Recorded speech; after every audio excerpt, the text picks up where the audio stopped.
con Daniel Prieto Vial para hablar sobre temas de defensa y también sobre política e integración Perú-Chile. Buenas noches, Daniel. Encantado, Martín, mucho gusto. Bienvenido a Chile. Gracias. Pasemos al primer punto. ¿Sigues con la tesis de que el Perú es el doble que Chile? Perú tiene 31 millones de habitantes, nosotros tenemos 17, tiene un ejército que según las revistas especializadas es de 75.000 hombres, según otras versiones se habría achicado un poco el ejército y estarían alrededor de 65.000 hombres, pero el nuestro es de 32.000, o sea, en cantidad es el doble. Además, Perú tenía unas reservas muy grandes que las revistas especializadas las siguen considerando. Análisis más objetivos dicen que la reserva se ha reestructurado en Perú y que la reserva activa, válida, es mucho más chica, pero es una reserva importante. En Chile prácticamente no hay reservistas hoy día por razones presupuestarias. Por lo tanto, tenemos un ejército que es la mitad del Perú en cantidad de gente y reservistas que son prácticamente las conscripciones de los años anteriores que pudieran ser llamados, que son, según nuestras propias cifras, alrededor de 30.000 hombres, pero la reserva del Perú son de 180.000 hombres, algunos hablan de 188.000, que ajustada es un poco menor, porque hay un porcentaje de esos que están validados militarmente y otros no, y se habla de alrededor de 80.000 reservistas validados. Pero los ejércitos de ahora ya no se miden por cantidad de hombres, se miden por la fuerza combativa relativa, Así es. Por la capacidad de fuego. Así es. Entonces, ustedes tienen una mayor capacidad de fuego que nosotros. Por ejemplo, no podemos comparar un T-55 con un Leopard, que hablamos a nivel de ejército. Sí. En eso estoy de acuerdo. Nosotros hicimos un esfuerzo hace algunos años por comprar un Leopard 1B, que la mayoría ahora están trasladados a la zona de Magallanes, y otros hubo problemas de mantenimiento, y lo reemplazamos con Leopard 2 A4, que son prácticamente 3 brigadas en Arica, en Iquique y en Antofagasta, y hicimos un esfuerzo muy especial para que estas unidades pudieran mantenerse operativas, muy bien mantenidas, la gente muy bien entrenada, y yo mismo estaba haciendo todo tipo de esfuerzos para que eso se consiga y no pase, no haya un colapso en la capacidad operativa de estas fuerzas. Y después se compraron los AIFB y los distintos tipos de carros M113, ahora último el Marder, que se ha mantenido estandarizado también y ha logrado funcionar bastante bien. Pero el esfuerzo de mantener estas unidades acorazadas en el desierto es enorme, por este famoso micropolvo que es la chusca.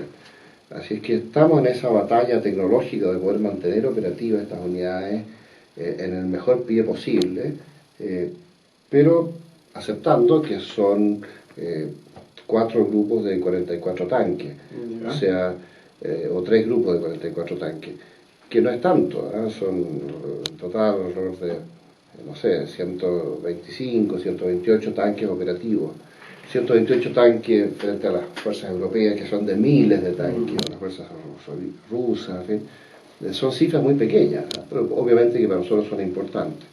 Básicamente la guerra moderna es una guerra de mando y control, de tecnología, de sistemas de misiles antitanque. El tanque, si está bien protegido, funciona bien, pero si no está bien protegido, obviamente que hay un problema, ¿no? Y este asunto también lo tiene Perú.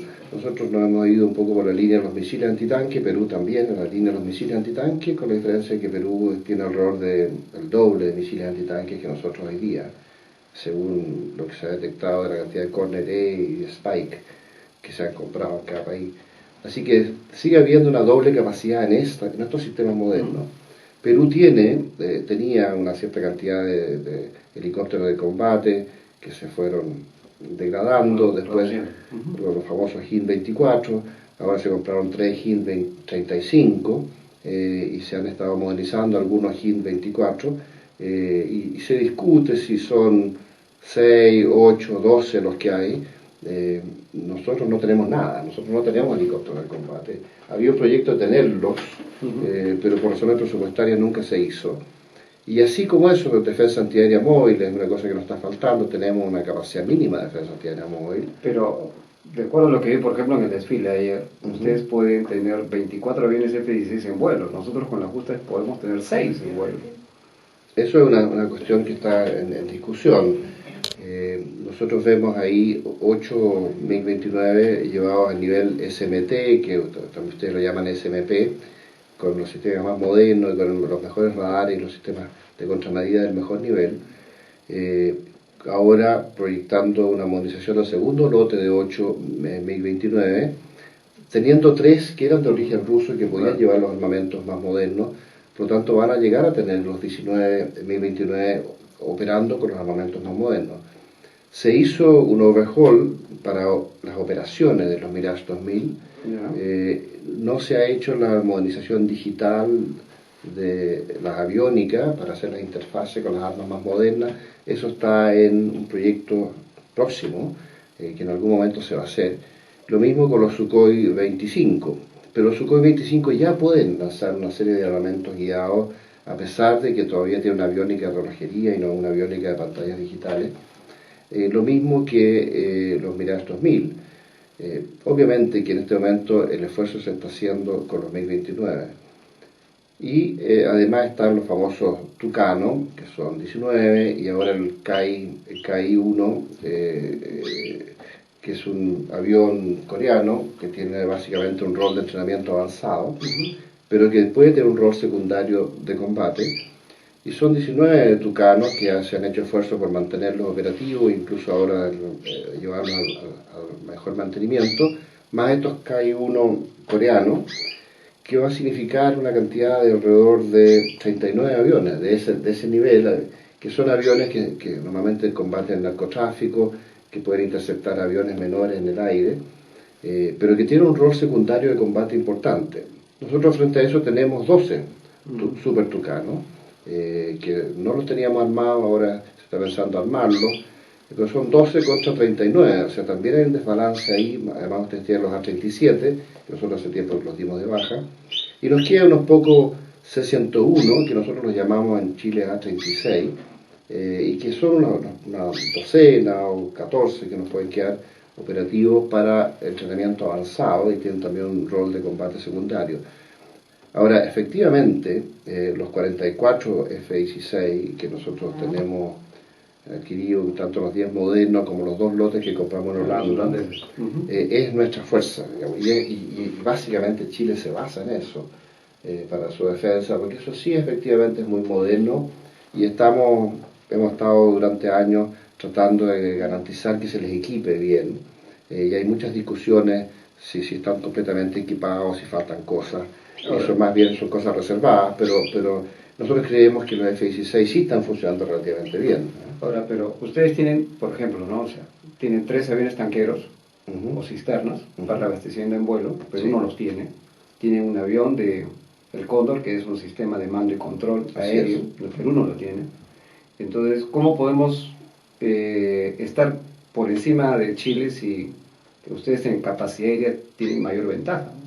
En eso sí hay una ventaja y efectivamente cuando se hizo estos diseños de fuerza luchamos mucho para tener esas capacidades que son un multiplicador de fuerza, tanto la detección a larga distancia como las contramedidas que produce el Cóndor. El Cóndor es un avión bastante viejo, un 707, que ha sido modernizado y que se le ha mejorado poco su capacidad de mantenimiento, pero son electrónicas de los años 90, que está mucho en discusión ahora cómo se van a modernizar. No está tan claro, digamos, el futuro del Cóndor, porque es un avión que está en sus etapas terminales, ha pasado operativo de ya demasiado tiempo, pero efectivamente nosotros debiéramos tener algún reemplazo para el Cóndor, y probablemente Perú va a buscar un sistema equivalente, y también va a buscar reabastecimiento en vuelo, yo pienso, ¿no? De hecho, ustedes tienen todos los aviones con famosos sistemas de enganche para reabastecimiento en vuelo. Estamos viendo en qué momento se va a producir esa adquisición para darles esta capacidad. Así que al final ambas fuerzas aéreas se están modernizando muy bien. La Marina, encuentro yo que Perú ha hecho una cosa notable con la compra de los MM-40 Block 3, más por lo menos... Ustedes también tienen el Block 3 también. Bueno, ahí hay una discusión. Algunos dicen que es secreto, otros dicen que no, otros dicen que están, otros dicen que no están. Y curiosamente es una cosa pendiente saber, digamos, si están o no están en la Armada de Chile.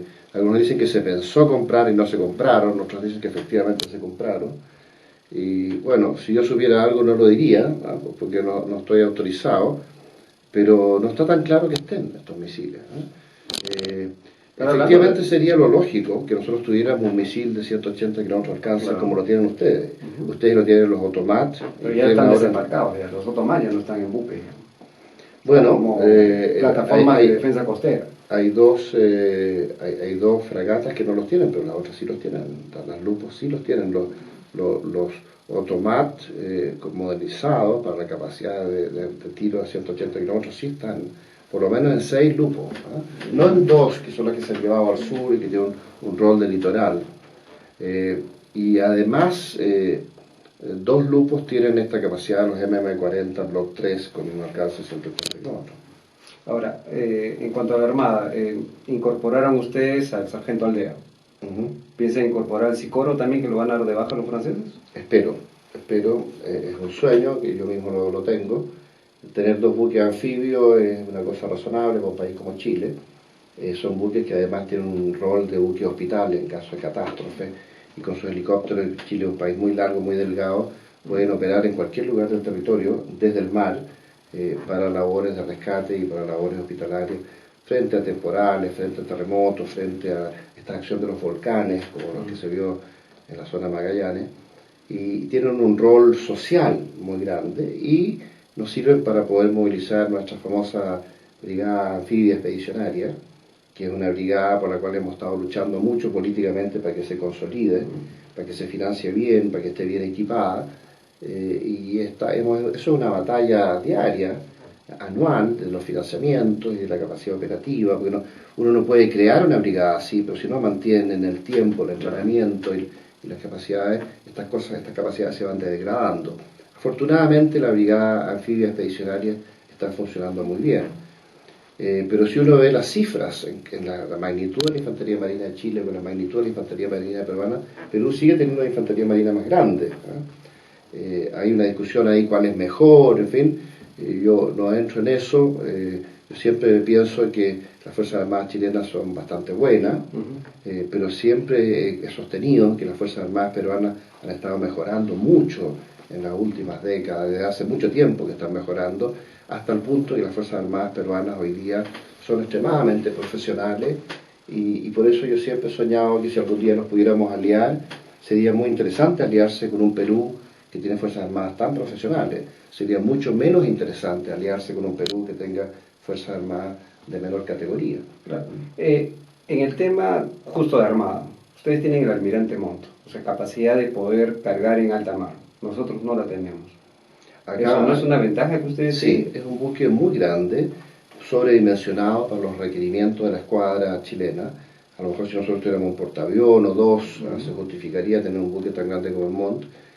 Ahora, tener un solo buque siempre es vulnerable, así que hemos tenido que comprar un segundo buque que tenga un rol complementario de abastecimiento en alta mar de la escuadra, que es prácticamente un buque mercante, militarizado. Ahora ustedes tienen 2 buques históricos mercantes militarizados para el rol de abastecer la escuadra. Acaban de comprar un buque tanquero en Holanda, muy moderno y muy bueno. Yo creo que eso es una adquisición muy adecuada, porque les permite operar a mucha distancia en el Pacífico con este tipo de buque. Entonces se están dando capacidades de proyección de la escuadra del Pacífico peruana, muy interesante, tan interesante como la que tiene Chile en ese aspecto. Y eso hace aún más interesante la posibilidad de que algún día, si es que podemos superar todas nuestras desconfianzas y rivalidades, y nos pudiéramos aliar, sería muy interesante aliarse con un país que tiene esa capacidad naval y esa capacidad de proyección. Hasta el punto de que quizás por esta desconfianza histórica y por los conflictos que han habido en el pasado, ambos países se han tenido que preocupar de hacer un esfuerzo de sostener fuerzas armadas de gran capacidad, con todas las dificultades financieras que siempre hay en países subdesarrollados, con altos y bajos, con muchos retrocesos, con otros avances, pero en el tiempo se ha mantenido hasta el punto que yo diría que las Fuerzas Armadas peruanas y las Fuerzas Armadas chilenas son de las mejores Fuerzas Armadas de América Latina, comparadas con Brasil y Argentina. a sus capacidades. Obviamente que Colombia tiene una fuerza armada gigantesca por su rol antisubversivo interno y ahora por el temor de Venezuela, ¿no? Pero el equipamiento estratégico de Colombia para una guerra externa es una cosa relativamente reciente. Ellos están bien orientados a la guerra antisubversiva. Y la capacidad estratégica externa de Venezuela también es una cosa relativamente de los últimos 15 años, de las últimas décadas, a raíz del temor del movimiento bolivariano frente a una amenaza norteamericana, o frente también a una posible amenaza colombiana, o la posibilidad de ellos de amenazar a Colombia y apoyar a la FARC o combinarse con la FARC, que es una cosa que se ha discutido mucho. Pero son fuerzas armadas que en su rol estratégico externo están cumpliendo estas capacidades relativamente recientemente. Ahora, obviamente que Colombia es un país mucho más grande que Chile, incluso más grande que Perú en cantidad de habitantes, 46 millones de habitantes, 47 millones de habitantes, van a llegar a los 50 millones de habitantes. Son países muy grandes, entonces es bastante lógico que tengan fuerzas armadas tanto más grandes. Pero yo creo que en calidad y en capacidad sigo creyendo que las fuerzas armadas peruanas o chilenas son líderes, si uno compara, por ejemplo, con las Fuerzas Armadas Mexicanas, las Fuerzas Armadas Mexicanas no habían tenido guerras externas durante mucho tiempo y solamente se han desarrollado por el rol antisubversivo o antinarcotráfico en los últimos años, que ha sido una guerra interna de narcotráfico de muy alto nivel, muy compleja, con mucha violencia, con muchas muertes, y eso obligaba a las Fuerzas Armadas a sofisticarse para ese rol. Pero obviamente que las Fuerzas Armadas mexicanas no tienen una marina de guerra como la peruana o como la chilena, tienen una marina de guerra más bien costera. Están pensando desarrollar una marina de aguas azules, que se llama, con proyección de alta mar, pero no lo tienen hoy día. Entonces, en ese sentido, las capacidades de Perú y Chile son bastante únicas en Sudamérica, equivalentes a las que tienen Argentina y Brasil. Obviamente pensando que Brasil es un país de 200 millones de habitantes y gigantesco, enormemente más grande que los nuestros, y que Argentina es un país de 40 millones de habitantes. Para terminar esta parte del equilibrio entre Perú y Chile, el tema de artillería. Ustedes actualmente están con capacidad de 150 kilómetros con municiones extras. Nosotros todavía seguimos usando los Grant de 45 kilómetros. ¿No tienen ustedes una ventaja a nivel de ejército? Interesante pensar que tenemos una capacidad de 150 kilómetros, una contraría extraordinaria. Bueno, bien afilada de las municiones. Bueno, ¿tú te refieres a los cañones M109 a 155 milímetros? Me refiero al sistema de artillería, de cohetería, que lo ha puesto en las plataformas Rayo, ¿no? Han puesto esas unidades. Eso es una oferta que han hecho los israelíes, y con unos controles de fuego de tecnología diseñada en Chile, que la tecnología de control de fuego es muy interesante porque nosotros hemos estado presionando para que se desarrollen tecnologías de este tipo, pero la verdad es que eso no existe, es un proyecto, es una proposición que ojalá la tomaran las Fuerzas Armadas. No sé si tenemos los presupuestos para eso y no sé si tenemos la decisión política para eso, pero es una cosa pendiente. Nosotros pensamos que hay un proyecto peruano de equiparse con artillería de largo alcance bastante serio, de mucho más alcance que el nuestro por ahora y mucho más completo, y nos preocupa. Nos preocupa. Evidentemente nosotros quisiéramos llegar a ciertos equilibrios en estos terrenos para no producir tentaciones de nadie. Pero yo sigo creyendo que Perú si tenemos la tesis de la confrontación, es una enorme amenaza para Chile. Si no tenemos la tesis de la confrontación, si nos vamos a aliar con Perú, es un enorme aliado de Chile. Y la cuestión es, ¿qué podemos hacer? ¿Qué podemos hacer para trabajar por esta alianza? Porque si algún día fuéramos a confrontar, ambos pueblos se dañarían mucho y retrocederíamos mucho en nuestro desarrollo. En cambio, si nosotros sumamos nuestras capacidades y combinamos nuestras Fuerzas Armadas, evidentemente podemos juntos formar un frente en el Pacífico Sur importante a nivel internacional. Está muy pendiente este asunto de que las especies de los mares se están extinguiendo mucho más allá de todo lo razonable. En los mares chicos esto ha sido muy, muy evidente. En el mar Pacífico todavía quedan muchas especies que pueden recuperarse, pero también en el mar Pacífico se está amenazando las especies a un nivel más allá de lo razonable. Quizás si nosotros nos preocupáramos de proteger las especies de alta mar, no solamente a nivel de las 200 millas, combinadamente entre Perú y Chile, junto con ojalá el día de mañana pudiera colaborarnos Colombia, si que tuviera un frente en el Pacífico, aunque no lo creo, no va a tener esas capacidades, pero quizás México podría en el futuro ayudarnos, junto con Estados Unidos y Canadá, y quizás algún país del este de Asia, combinarnos para, si tenemos marinas de gran proyección, poder hacerlo. Claro. Si no tenemos marinas de gran proyección, no podemos hacerlo. Para operar no solo las 200 millas, sino que en la alta mar es una especie de red universal de garantía de la supervivencia de las especies que le van a permitir a los seres humanos vivir en el futuro. Si nosotros extinguimos las especies del mar, más allá de lo razonable, que seguimos extinguiendo, evidentemente nos vamos a quedar sin peces o con muchas especies que se van a acabar. Ahí hay un rol estratégico combinado que podríamos desarrollar. Y lo otro es la famosa seguridad del comercio exterior de larga distancia. Contra el narcotráfico, contrabando. También el narcotráfico y también todos los roles policiales internos, que eso es como lo más inmediato, como lo que se ve más lógico en forma inmediata. Pero yo pienso que además de todo el rol del narcotráfico, además del rol que pudiera haber de pequeños focos de terrorismo que están desarrollándose, veo esta posibilidad de hacer una combinación intercontinental de defensa del comercio exterior de larga distancia. Chile vive de la exportación y de la importación de larga distancia, con el este de Asia, con Estados Unidos, con Europa, a través del Canal de Panamá o hacia el Pacífico. El Perú también está desarrollando una economía de mercado muy exitosa, con crecimientos muy altos durante ya décadas, siguiendo una línea que Chile empezó un poco antes, pero que Perú está haciendo hoy día mejor que Chile. Por lo tanto, Perú está creciendo más que Chile. Y Perú va a ser un país relativamente desarrollado, si es que mantiene estas políticas, si no las interrumpe, si no las cambia. Como por ejemplo Chile está siendo amenazado ahora con interrumpir estas políticas, y está siendo amenazado con frenar estas políticas de desarrollo que nos dieron tanto éxito en la historia. Si esto se sigue desarrollando en Perú y Chile, ambos países se van a acercar al desarrollo y quizás van a pasar el umbral del subdesarrollo y algún día van a ser países desarrollados y después vamos a ser potencias.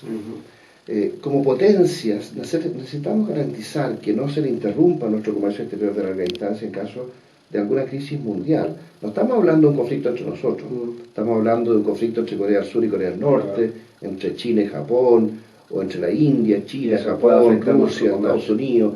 Cualquiera de estos conflictos que son de terceros, que no son nuestros, si nosotros no tenemos un componente naval, aeronaval, pienso incluso yo en el futuro, para operar en el medio del Pacífico, combinado con otros países que puedan ser nuestros aliados circunstanciales, quizás con Corea del Sur, quizás con Japón, quizás con la misma China, que a ellos les conviene tanto como a nosotros garantizar los flujos de comercio, quizás con Estados Unidos y Canadá, quizás con Australia, buscar en la coyuntura las alianzas adecuadas para garantizar nuestro comercio. Si nosotros tenemos una fuerza aeronaval de submarinos importante, tenemos un rol en esa capacidad. Si no tenemos una fuerza aeronaval o naval importante de proyección, no tenemos roles en este componente de defensa del comercio intercontinental y vamos a ser considerados países marginales y como tales no vamos a participar en la defensa combinada que a nosotros nos interesa mucho porque vivimos de las exportaciones y de las importaciones que se hacen con el este de Asia, con Estados Unidos, con Europa. Chile principalmente, porque lleva mucho tiempo en esto, pero también Perú está llegando a niveles enormes de comercio exterior. Entonces, una alianza nos permitiría, junto con otras potencias del este de Asia, Estados Unidos y Canadá, conseguirlo, y una rivalidad entre nosotros nos tiende a neutralizar, y una confrontación entre nosotros nos va a destruir, nos va a afectar a ambos. Ahora, justamente entrando a ese tema, el tema de la Haya ya se cerró, ¿no? O sea, ya la Haya dijo como tenía que ser el límite, pero ha dejado, tanto del lado peruano como del lado chileno, hay dos versiones sobre el triángulo terrestre, ¿no? Ha dejado esa puerta abierta, no la ha zanjado. ¿Cómo ves eso?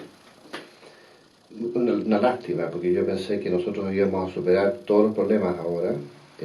Veo que por el lado peruano, pone mucho énfasis en este triángulo para crear un pequeño conflicto que nosotros habíamos dado por superado.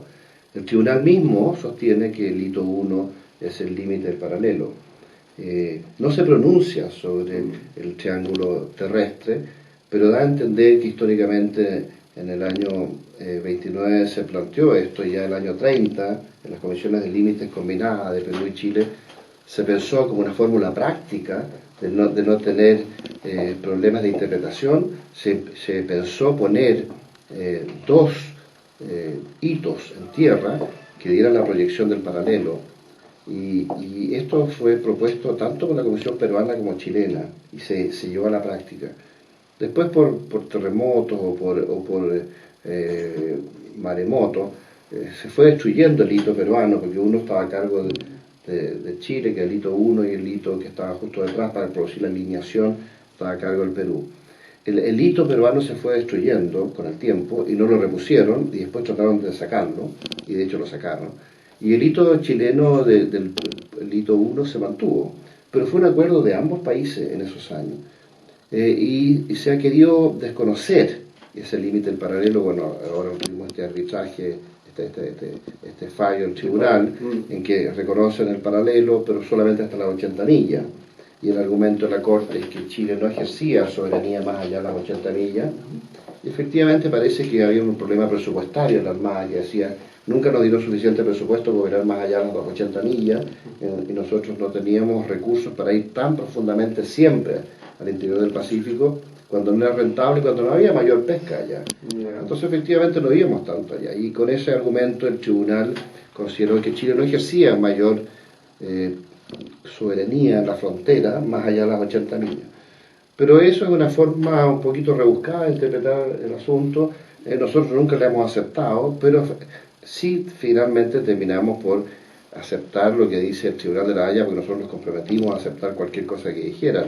Nunca nos pareció razonable, pero lo aceptamos, ¿no? Lo aceptamos, y a partir de las 80 millas se da este límite equidistante de las costas, y ahí perdimos 22.000 kilómetros cuadrados, los chilenos, según nosotros, ¿no? En fin, esas son discusiones que ya están zanjadas. Pero el triángulo y el énfasis peruano en el triángulo nos parece un poquito hostil, nos cuesta aceptarlo. Nunca Perú ha ejercido soberanía al sur del hito 1, y nosotros no queremos que la ejerza en el futuro. Y ahí hay una situación de tensión que nosotros nos vamos a mantener firmes, probablemente Perú también, y puede ser un foco de conflicto. Pero si fuera un conflicto, sería un conflicto de una cosa tan chica como algo así como 3,7 hectáreas. Claro, creo que es casi insignificante por la magnitud. 3 estadios de fútbol, más o menos. No estamos hablando. Sí, y en una zona de arena en la costa, donde no sé cuánto valdrá la arena en la costa, ¿no? En fin. Así que es una lástima porque para los chilenos demuestra una actitud de Perú de no querer llegar a acuerdos, ¿no? De buscar siempre una pequeña fórmula para persistir en estas diferencias. Yo espero que de alguna forma hay una posibilidad de que Estados Unidos se pronuncie como arbitrador, claro, según el mismo tratado, en este asunto. Y si Estados Unidos da un fallo, cualquiera que sea, a lo mejor se podría resolver ese problema, y poder pasar a estas otras ideas, estos sueños de la alianza.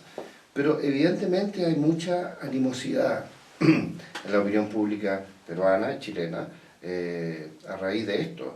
Y no sé si hay esa capacidad de buscar la alianza. Por eso es que la alianza no la van a buscar los pueblos naturalmente, la van a buscar ciertos líderes que pudiéramos, como líderes de opinión, tratar de meter estas ideas y llevarlas a la práctica en la medida que alguien tenga poder político. Llevar a la práctica una alianza estratégica de largo plazo en el Pacífico Sur entre Perú y Chile. Si eso se logra, vamos a conseguirlo. Si no, vamos a seguir con estas desconfianzas históricas que ya las hemos mantenido durante siglos y que quizás las vamos a seguir manteniendo durante otros siglos en el futuro.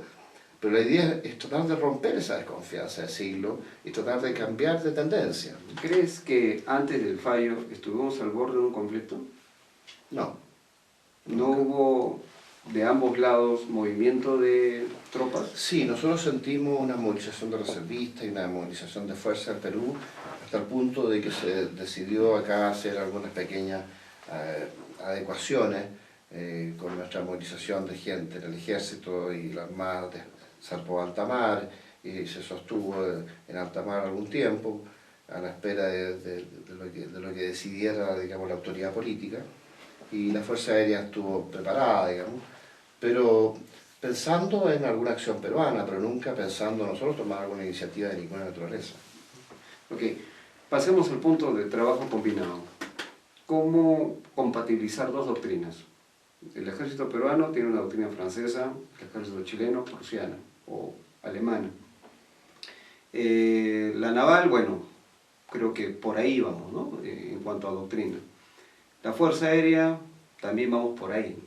Pero en cuanto a ejército, ¿cómo compatibilizar para un apoyo mutuo entre ambas doctrinas? En Europa, en la Unión Europea, existen ejércitos paralelos a la acción de la OTAN, donde se busca una combinación de fuerzas, no solamente la OTAN, que está involucrado Canadá, Estados Unidos y todos los países ahora de Europa Oriental, sino que una fuerza paralela propiamente europea, donde no está metido Canadá y Estados Unidos, y se ha formado primero una brigada y ahora una división combinada franco-alemana.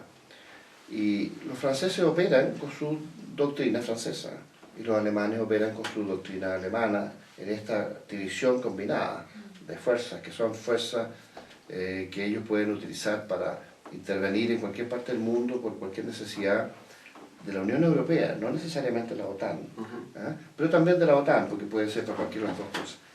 Y ahí se demuestra que se puede hacer una división combinada, aunque uno tenga un sistema francés de operar y otro tenga un sistema alemán.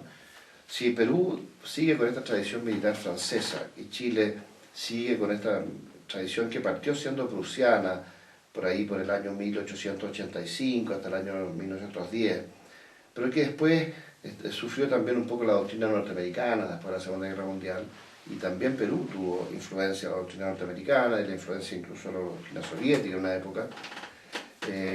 Ambos países han pasado por adaptar en la medida de lo posible doctrinas de Estados Unidos, de la Unión Soviética o, según el caso, de otros países. Chile ha recibido muchos intercambios con muchos países europeos y de otros países, Corea del Sur, en fin, que ha hecho que la visión militar chilena, si bien tiene un origen prusiano y ciertas marchas y ciertas formas prusianas, es un ejército más bien chileno hoy día, que no necesariamente es la doctrina prusiana, sino que la doctrina chilena. Y yo pienso lo mismo de Perú. Perú también ha sufrido experiencias propias, que no sufrió Francia, ha tenido algunos conflictos externos. La plena Segunda Guerra Mundial, en el año 41, tuvo una guerra con Ecuador, donde Perú se desempeñó muy bien. Después han tenido otros pequeños conflictos, conflictos con Ecuador, los famosos conflictos enormes, internos, contra Sendero Luminoso, contra Tupac Amaru, una guerra irregular, muy traicionera, muy sanguinaria, donde el ejército tenía que adaptarse a esta guerra irregular muy difícil. Y por lo menos durante el gobierno de Fujimori lo hizo muy bien. En los gobiernos anteriores se demostró una mano muy blanda y el Sendero Luminoso creció mucho, Tupac Amaru también. Pero a partir de Fujimori hubo voluntad política de controlar el terrorismo y Perú, en cierto modo, es salvado por Fujimori y por la voluntad que viene después de Fujimori. A nosotros nos llama mucho la atención que Fujimori esté preso, debería ser un héroe en Perú y tener una estatua. Pero en fin, eso son decisiones de cada país. Nosotros también tenemos una persecución contra los militares que actuaron contra el terrorismo en Chile, en la época de la Guerra Fría, en que había esta confrontación del marxismo-leninismo con el mundo libre, o de la izquierda y la derecha, según cómo se quiere interpretar. Pero esos paradigmas se acabaron en los años 90, cuando cae la Unión Soviética, y cuando se impone la democracia. Por lo tanto, nosotros no debiéramos perseguir a militares que nos salvaron del comunismo en su época, que es una tiranía irreversible. Aquí se habla muchas veces de la dictadura de Pinochet, o incluso se ha hablado de la dictadura de Fujimori, pero yo pienso que la verdadera dictadura es siempre la del marxismo-leninismo, y si hay alguna dictadura en América Latina es la de Fidel Castro y su hermano Raúl. Está por años. 51 años, en fin. No se puede hablar de la dictadura de Pinochet, porque fue un gobierno militar de transición que nos salva el comunismo, nos salva la guerra civil, restaura la economía, restaura las leyes, incluso llama a los mejores juristas del país en forma independiente, el que hace una constitución. El gobierno militar chileno hace muchos plebiscitos consultándole al pueblo si quieren que sigan o no. El pueblo siempre los apoya y solamente el 88, en el último plebiscito, Pinochet obtiene solamente el 43% de apoyo, porque ya es un hombre viejo, porque ya cumplió su misión, porque ya desarrolló a Chile con mucho éxito. Y los militares respetan que la opinión pública ya no quiere seguir con los militares y llaman a elección al año siguiente. Y los militares respetan que gane un candidato opositor al gobierno militar, que es Patricio Aylwin, frente a Hernán Vigi, y lo respetan. Entonces, siempre hemos considerado que las Fuerzas Armadas chilenas nos salvan del comunismo, nos salvan de la verdadera dictadura, la dictadura irreversible, que es una dictadura que se hubiera producido en Chile equivalente a la de Fidel Castro, y restauran la democracia. La democracia la restauran los militares en Chile, no la restauran los civiles. ¿Justificas el golpe entonces de Pinochet? Absolutamente. Si no hubiera habido una guerra civil, hubiera habido aquí, no sé, 1 millón de muertos, 200.000 muertos. Los proyectos de la izquierda eran gigantescos.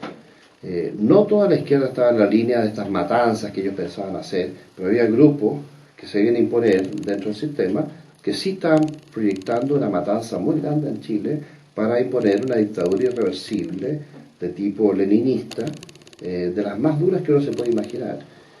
Las Fuerzas Armadas nos salvan de eso, nos salvan de la matanza que iba a hacer la izquierda. Capturan todos estos arsenales que tenían los izquierdistas traídos desde Cuba, la gran mayoría de ellos. Capturan todos estos grupos terroristas que habían venido de muchos países de América Latina. Había una brigada de fuerzas especiales dirigida por General La Guardia en Chile, que fue condecorado en Cuba cuando vuelve. Ellos deciden tácticamente en esos días no actuar porque ellos estaban dirigidos a producir esta matanza de oficiales del ejército, de la marina y de la fuerza aérea, y a hacer una matanza de dirigentes chilenos en una primera etapa y de mandos medios en una segunda etapa. Unas matanzas gigantescas en que el principal rol proactivo de estas matanzas la iban a hacer los cubanos con la brigada de fuerzas especiales que estaba instalada en Chile. Entonces, cuando viene el golpe y hay un combate regular, ellos prefieren no ser utilizados y se esconden en la embajada de Cuba, y el gobierno militar los respeta y les permite en la asociación de buses salir al aeropuerto e irse. No los ataca, no los destruye, no los neutraliza, que es una cuestión muy discutible, porque algunos dicen que debiera haberse neutralizado esa brigada de fuerzas especiales que tenía tan siniestros propósitos de los cubanos. Ellos iban a dirigir a una serie de elementos chilenos, del Partido Comunista, del Partido Socialista, los helenos, armados, del MIR y de otros grupos, coordinando una acción que en Chile se conoció como el Plan Z y que la izquierda se ha empecinado durante décadas en sostener que el Plan Z nunca existió. Pero nosotros sabemos que el Plan Z existió y que hay varios libros con testimonios detallados de cómo se iba a realizar esto. Chile se salva con el golpe de Estado, se salva de esta guerra civil, se salva de este empobrecimiento que produjo Allende hasta el punto de que la gente se moría de hambre en los últimos días, con todas las expropiaciones de los campos, con las expropiaciones de las industrias privadas, con la caída de la producción de los campos, con la caída de la producción industrial de todo tipo y comercial. Todo eso se ordena en el gobierno militar, se restaura la economía, cambia las tendencias, hay unas transformaciones modernizadoras muy profundas y Chile empieza a crecer como nunca. Chile había tenido un periodo de decadencia desde el año 29 con la crisis mundial, muy importante, y con distintos gobiernos, con altos y bajos. En términos relativos, Chile se iba quedando atrás respecto a otros países de América Latina. Chile había estado a la cabeza de América Latina en el año 2010, era una potencia, pero se fue quedando atrás. Primero con la crisis de la Primera Guerra Mundial, cuando se sustituye el salitre natural por el salitre sintético, y después por la crisis del 29 y el 30, que Chile lo golpeó brutalmente. Y todas las políticas de a partir de ese momento en adelante son políticas que no resultan, y que Chile se va empobreciendo en términos relativos, y esto sigue ocurriendo hasta los años 60, 64 con Frei, los 70 con Allende, 60, 70, 73, el empobrecimiento es máximo. y la degradación en todo orden de cosas, la pobreza aumenta de forma inconmensurable. Teníamos 20% de extrema pobreza en Chile y mucha pobreza además de la extrema pobreza. Esa tendencia a la decadencia relativa a Chile cambia con el gobierno militar, cambia la tendencia, Chile empieza a crecer como nunca antes en su historia. Y con estas transformaciones modernas incluso nosotros seguimos creciendo cuando vuelve la democracia y cuando vuelve la concertación, que había sido muy contraria a las políticas económicas del gobierno militar, pero según ellos reconocen internamente después, fueron tan eficientes y tan efectivas las políticas económicas del gobierno militar que durante la concertación las mantienen con poco entusiasmo, por eso que se van degradando las capacidades de crecimiento del país, pero las mantienen. ¿Qué es lo que terminó colapsar en las Fuerzas Armadas con Allende? La cercanía con Fidel Castro, la cercanía también con el presidente entonces del Perú, Juan Velasco Alvarado. Eso también colapsó, o sea, hizo colapsar, o como se dice, llegó al tope en las Fuerzas Armadas chilenas con Allende.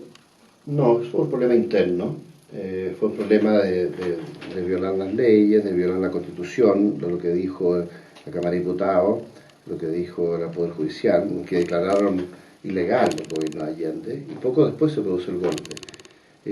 Lo que ocurre es que se detecta este proyecto de asesinatos masivos de oficiales que se producido el 19 de septiembre del año 73. Y por distintas razones, la Armada detecta un intento de capturar unos buques que consideraba matar oficiales a bordo de los buques, capturar estos buques con miembros del Partido Comunista y con grupos subversivos dirigidos por 2 o 3 personajes muy conocidos en Chile. Y esto a través de los interrogatorios detectan que hay un plan masivo de matanza de oficiales para el 19 de septiembre, matar generales, en fin, y matar a todos estos liderazgos civiles después, en sucesivas etapas.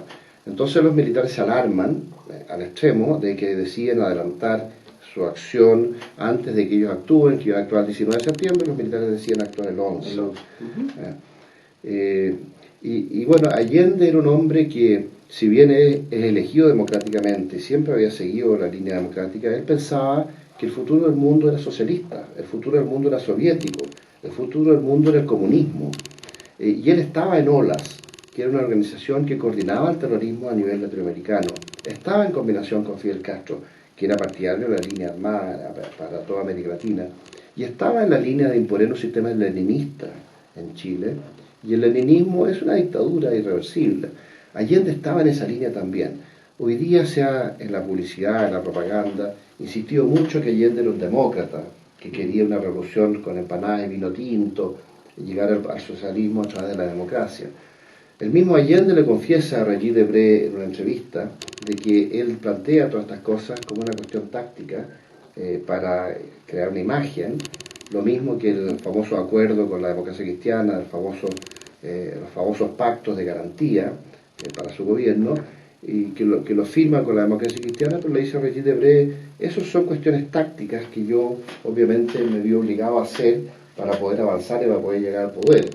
Pero todos estos son medios que me permiten a mí alcanzar el poder finalmente, y nos permiten a nosotros como Unidad Popular alcanzar el poder finalmente, dice Allende. Pero él no pensaba cumplirlo, y de hecho no lo cumplió.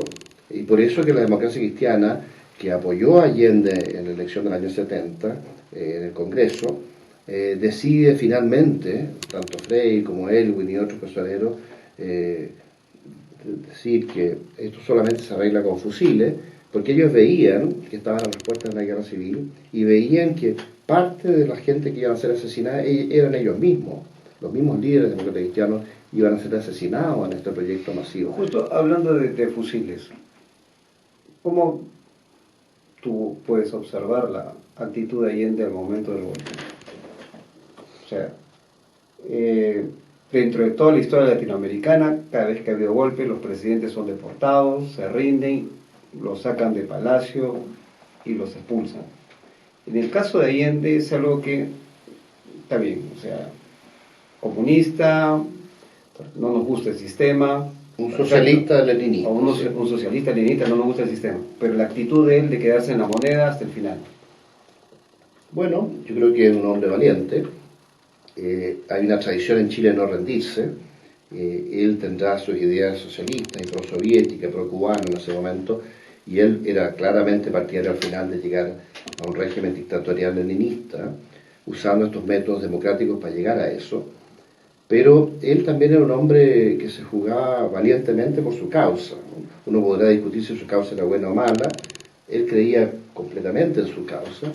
Y yo le reconozco a él la valentía de preferir quedarse en la moneda y finalmente, antes que el presidente de Chile se rinda, él se suicida. No sé si eso será bueno o malo, yo lo valoro como desde el punto de vista de sus valores mismos. Obviamente que un cristiano no puede aceptar que alguien se suicide, pero depende de las circunstancias, puede ser un acto heroico también. Yo le reconozco la valentía a Allende y le reconozco su consecuencia, pero evidentemente nos estaba orientando a un sistema que hubiera sido terrible, hubiera sido el fin de la democracia chilena, el fin de las libertades, que para nosotros son tan importantes. Muy bien, Daniel, ha sido un gusto haber conversado contigo en esta entrevista aquí en Santiago. ¿Algunas palabras finales para el público peruano, el público chileno? Gracias, Martín. Martín es un gran personaje que yo he conocido en los últimos años. Hemos debatido en televisión sobre estos asuntos en algún momento y hemos podido razonar. Yo tengo la esperanza de que líderes como él puedan dirigir el Perú en el futuro o tener algún rol político principal en países como Perú, de modo que pudiéramos orientar a nuestros pueblos a superar la desconfianza, a una alianza, a combinarnos para salir del subdesarrollo, a combinarnos para mantenernos en el desarrollo el día que lo alcancemos. Porque uno puede alcanzar el desarrollo y después retroceder nuevamente al subdesarrollo si es que no se mantiene los proyectos de desarrollo económico en el tiempo. Y necesitamos gente que razone, que no piense con el resentimiento, con el odio, con la venganza, sino que piense con la razón, con un compromiso con la verdad, con la objetividad, en el bienestar de ambos pueblos. Yo soy un gran nacionalista chileno, pero al mismo tiempo soy un gran reconocedor de las enormes virtudes de Perú, del pueblo peruano, de su historia. La conquista de Chile se hizo no solamente con los conquistadores de Diego Almagro, que eran 500 hombres, sino que venían 15.000 yanaconas peruanos. Por lo tanto, la conquista de Chile con Diego Almagro se hace con 15.500 personas, 15.000 peruanos del Imperio Inca y los 500 españoles que venían con Diego Almagro. Después la conquista que hace Pedro Valdivia, que es mucho más chica, vienen 150 españoles, pero vienen alrededor de 1.600 yanacones, incluso algunas mujeres, en la expedición de Pedro Valdivia. Por lo tanto, el papel del indígena peruano que venía de este gran imperio, el imperio inca, que en un momento dado se combina con los españoles cuando algunos incas se alían con los españoles para un proyecto común, después hay levantamientos, los incas en contra de los españoles, eso es otra cosa, pero el componente racial de la conquista de Chile también es un componente peruano, peruano de origen nativo y peruano en el sentido de que los conquistadores que hacen Perú también hacen Chile. Pedro Valdivia tuvo un gran rol dentro del Perú durante bastante tiempo, igual que Diego Almagro, y ellos se proyectan a Chile. Al final hay un conflicto entre Diego Almagro y los Pizarro, y finalmente Diego Almagro es derrotado y es asesinado en el Cusco. Pero estas dinámicas son comunes en la historia de Perú y Chile. Perú estaba allá, en el centro del imperio inca, el quinto de los grandes imperios que tuvo Perú, el quinto de los grandes imperios, frente a un Chile que era marginal. No teníamos ni la cultura histórica de los imperios peruanos, ni pueblos demasiado sofisticados. Eran pueblos muy guerreros, mucho más primitivos, pero muy guerreros, y eso hace que la guerra de la conquista en Chile, de los españoles contra los nativos, sea una guerra tan larga. La guerra parte con Diego Almagro en 1536, termina en 1883, más o menos al final de la guerra del Pacífico, la guerra contra los mapuches en Chile. Entonces es una guerra tan larga que templa al chileno con su componente español y con su componente indígena, este choque tremendo que se produce en Chile. Por eso es que el pueblo chileno termina siendo un pueblo tan guerrero, por las circunstancias históricas de que vivió en la guerra durante siglos. Había un historiador chileno que decía que Chile era el campamento militar del virreinato del Perú. Así lo definían. Chile era el campamento militar del virreinato del Perú. Entonces de repente nos extraña que Chile haya ganado la guerra del Pacífico. Bueno, pero sí, Chile era una sociedad, una tradición guerrera muy antigua que venía de este choque entre los españoles y los mapuches, y ellos en su origen más remoto venían de la guerra en España contra los moros, los conquistadores, que fue una guerra que duró casi 8 siglos. Entonces nosotros tenemos que entender la realidad histórica, todo ese valor enorme cultural de los imperios peruanos, no solo el Inca, sino que todos los anteriores, el rol del virreinato, que fue un rol central en América del Sur. Nosotros dependíamos, en cierto modo, del virreinato, después teníamos cierta autonomía, pero el virreinato del Perú fue el gran virreinato que manejaba Sudamérica. Después los virreinatos del Plata fueron muy posteriores. El virreinato de Nueva Granada, casi al final, casi entrando a la independencia. Casi al final del Imperio Español. Entonces el gran virreinato que maneja Sudamérica para el mundo español es Perú, así como era México, con Nueva España. Y nosotros somos pueblos marginales, pero con nuestra propia histórica, nuestra propia dinámica, que fue esta guerra horrible contra los mapuches, que nos templó, y después nos mezclamos. Este español guerrero, tan guerrero que llegaba a Chile, se mezcla con este indio tan guerrero que es el nativo, y hace una mezcla muy guerrera también. Por eso que tenemos un rol importante en las guerras de independencia, y nos va bien después en las guerras posteriores. Pero si uno lo entiende, lo puede aceptar. Si no lo entiende, obviamente que lo único que se cultiva es el resentimiento, y ese resentimiento nos daña a todos, a ambas naciones. Así es. Bueno, Daniel, ha sido un gusto haberte entrevistado y haber estado contigo nuevamente. Mucho gusto tenerte en Chile nuevamente. Gracias, y bueno, hemos estado en nuestro programa Impacto Profundo, aquí con Daniel Prieto Biel, desde Santiago de Chile.